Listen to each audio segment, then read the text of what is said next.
Halo Sobat Bujangs, balik lagi di Koko Bujangs. Tema yang akan kita bahas hari ini adalah sesuatu yang membekas dalam hidup seseorang. Jangan lupa like, subscribe, and share. Jangan lupa di komen. Tonton sampai habis.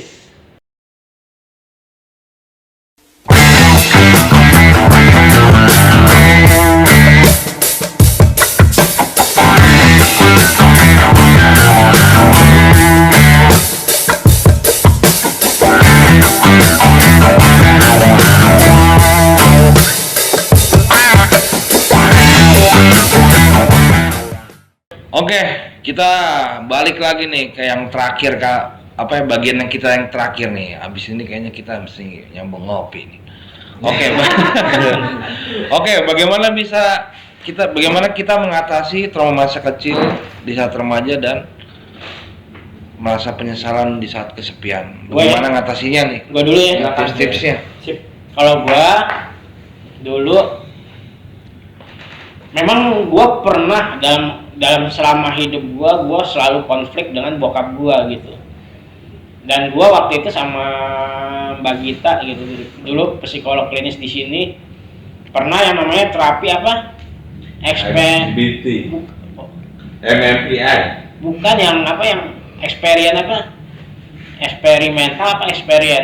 terapi gitu, yang ngebahasnya tentang inner child. Jadi ibaratnya luka-luka lama yang ada di dalam diri kita sejak masih kecil itu memang dikeluarkan, terus tapi jadi Di res gitu.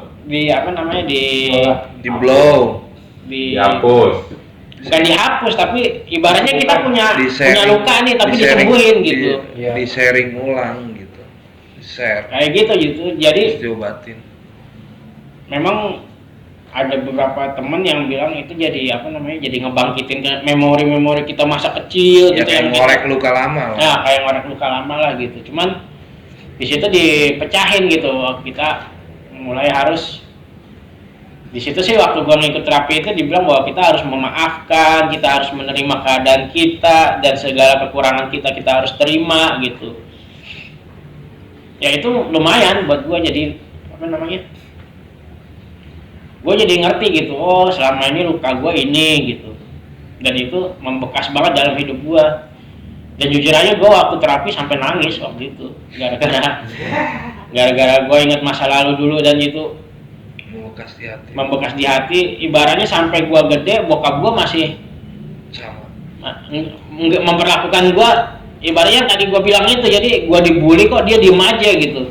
Itu luka gue waktu itu gue bahas di terapi itu gitu. Kok padahal gua waktu itu bilangnya nuntut bokap gua tuh bisa Bersikap gagah lah. bisa gagah gitu, bahkan bisa menolong anaknya yang benar-benar lagi ini terpuruk lah gitu, kayak gitu. Oke, tambahin dikit ya. Jadi buat teman-teman ODGJ di luar sana, biar gak mikir ke dalam gitu. Kan kalau nggak ada aktivitas kan mikir ke dalam terus tuh. Kayak aku nggak keluar rumah sehari aja bingung gitu mau ngobrol sama siapa.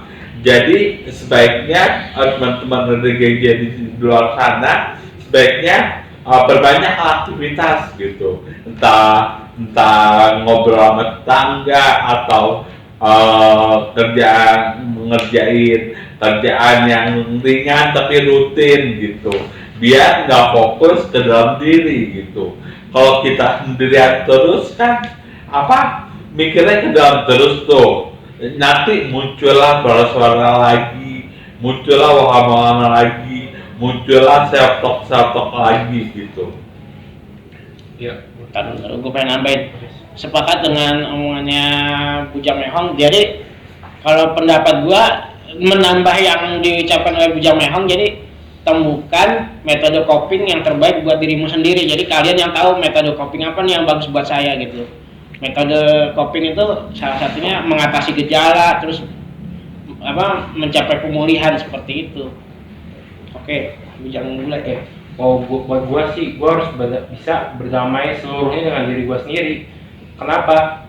Karena orang yang mungkin yang ngebully gua, yang mungkin ngerjain gua, yang mungkin gak nganggep gua, gak hari ini segala macem, itu mereka mungkin kedepannya sudah berubah lah ya, cuma ya mungkin sama yang lain kali ya, sudah berubah, sudah mungkin mau mulai dewasa, dia mulai sadar, oh gua lebih ternyata bisa lebih rendah atau gimana, gua sadar nih bahwa gua harus berubah nih untuk lebih baik lagi kepada diri sendiri, kepada dirinya dan juga orang lain gitu. Bahkan mereka, kita yakin betul-betul bahwa kita bisa berdamai dengan diri sendiri, mereka juga bakal minta maaf kok ke kita. Nggak usah tunggu mereka minta maaf juga, ya Kita minta maaf duluan. ya bisa damai aja gitu, rasanya damai gitu, setiap hari damai gitu kan, ya gitu sih. Ada yang lain mau nambahin? Iya, gue ya. Intinya sih kalau menurut gue sih apa yang gue alamin dan bagaimana gue mengatasi itu sih ya dengan 3M gitu. Memaafkan, memaafkan, Memasak, mencuci. mencintai diri sendiri. Pas satu lagi gue lupa ada itu. Hanya diri sendiri. Menyayangi Pulang kali. sekolah, Lindung. Aduh, gue lupa. ngumpul, bersihkan. 2M aja itu. 2M. M tuh dong. Jadi penting gitu untuk memaafkan. Kita maafin kalau keadaan kita memang begini ya, emang kita memang begini gitu. Mau gimana lagi ya? Mau gimana lagi? Kita kalau kita dibilang jelek ya emang kita jelek. Kalau kita ganteng ya kita nggak mungkin di sini. Ini jadi apa kayak itu? Emang kenyataannya begitu, jadi terima aja gitu. Ya sekali-kali kita menertawakan diri kita sendiri gitu. Oh iya ternyata gue memang begini ya. Oh iya ternyata gue memang begitu. Ya gitu sih intinya sih 2M tuh. Memaafkan dan mencintai diri sendiri. Bagaimana bujang seribu? Bujang santuy silahkan. Oke, bilang santai. Kalau menurut gue sih mengatasi kedua masalah tersebut dengan memaafkan dan ambil hikmahnya agar tidak terulang kembali serta mengikhlaskannya apabila menimbulkan skizofrenia atau bipolar, bawa ke rumah sakit dan psikolog. Dekat. Bujang seribu. Udah. Udah. Oke, Bujang seribu. kalau gua sih ya gitu, ya hampir sama kayak teman-teman yang lain. Ya lu harus mengenali diri lu siapa, lu harus bisa memaafkan perkataan mereka, atau lu juga pernah berucap begitu pada yang lain. Lu harus memaafkan diri lu. Yang penting lagi ya spiritualitas, walaupun nggak terlalu berperan banyak ya, lu bisa curhat kepada Tuhan lu masing-masing, cerita, terus lu berdoa supaya hidup lu lebih baik, atau lu bisa punya teman curhat. Itu penting banget tuh. Kalau lu nggak bisa punya teman curhat, misalnya lu nggak punya teman lagi atau gimana gitu, lu bisa curhat sama yang maha mendengar gitu, kayak Tuhan. Atau kalau misalnya keluarga lu masih ada, lu bisa curhat kepada nyokap, bokap, kakak, adik, abang, Nenek. dan yang lain-lain gitu. Ya lu bisa curhat sama mereka. Kalau itu udah memberatkan lu, misalnya udah melumpuhkan kehidupan lu seenggak-enggaknya lu harus minimal ke psikolog atau ke psikiater untuk mendapatkan jalan keluar yang lebih baik. Iya. Jangan ragu-ragu gitu. Terima kasih. Waspadalah. Salam sehat jiwa. Salam sehat jiwa.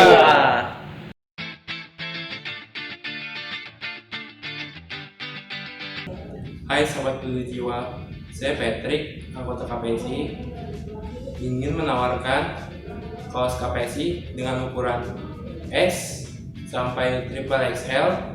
Kalian yang ingin memesan kaos KPSI ini bisa melalui Tokopedia di Galeri KPSI dan bisa menghubungi kontak saya yakni 0877 8564 1902.